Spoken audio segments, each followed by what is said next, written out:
Kalau masalah pupuk itu kan yang beri apa kasusnya kan kasus pupuk ini. Iya, iya, iya, iya. Kira-kira seperti apa sih, Mas? Yang setahunya tuh. Kalau saya mau banting bakal ini berjuta kalau saya banting ini. Iya. Tahu enggak, Mas? Iya. Indonesia harus tahu. Di kasus saya, perusahaan pupuk itu PT Faminda terbukti secara sah di dalam berkas perkara di penyitaan. Seseorang namanya Junaidi Wongso juga tersangka telah menyerahkan uang kumulatif 2,9 miliar untuk membeli pupuk.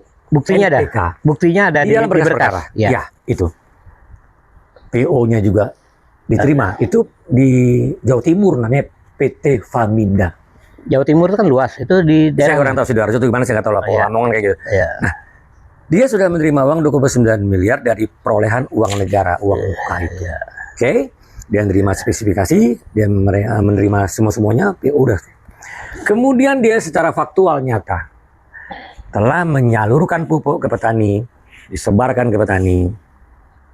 Hasilnya, menurut auditor negara, diperiksa di lembaga penelitian Litbang yang memang berkompeten, itu NPK itu N15, P2O515, K2O15. Itu yang diminta speknya.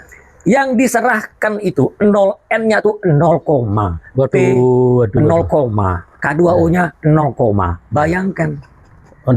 Akhirnya auditor itu membuat instruksi tidak bisa diterima, ini pupuk palsu. Ya, tidak sesuai spek lah. Ya, gara-gara itulah bermasalah terjadi terhadap realisasi. Mas, Indonesia, saya nggak ngomong sama Kejati, bosan ngomong sama mereka. Indonesia, dengar nih. Diusut nggak tuh? Dengar dulu nih. Aparat penegak hukum, Kejaksaan Tinggi Kalbar, Kejaksaan Tinggi Kalbar, Kejaksaan Tinggi Kalbar, 3 kali saya katakan.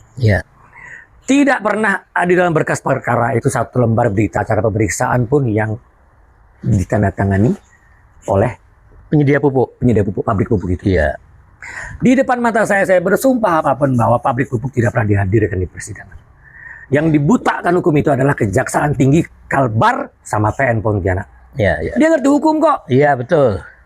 Bayangkan, dia menyebabkan ini terjadi sehingga uang muka disalahgunakan. Harusnya aparat penegak hukum, mereka yang berkuasa, mereka yang ngerti hukum, tiap hari bolak-balik Undang-Undang nomor 22 tahun 2019 itu sudah dilanggar. Termasuk Undang-Undang nomor 8 tahun 99 tentang perlindungan konsumen. Itu ada sanksinya, Mas.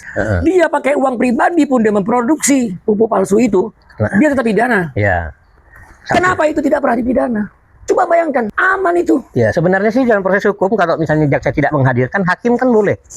Harusnya kan seperti itu, Mas. Hakim kan boleh, harus zolim. Hakim memerintahkan dong, kalau menghadirkan atau memeriksa dari produsen pupuk itu. Tidak ada alasan lain, tidak ada justifikasi yang dibenarkan kecuali jaksa itu tahu bahwa kalau pabrik pupuk itu dijadikan tersangka, dia akan cerita siapa-siapa yang terlibat. Si A, si B, si C terlibat. Nah, kemungkinan jaksa itu melindungi si A, B, si C itu.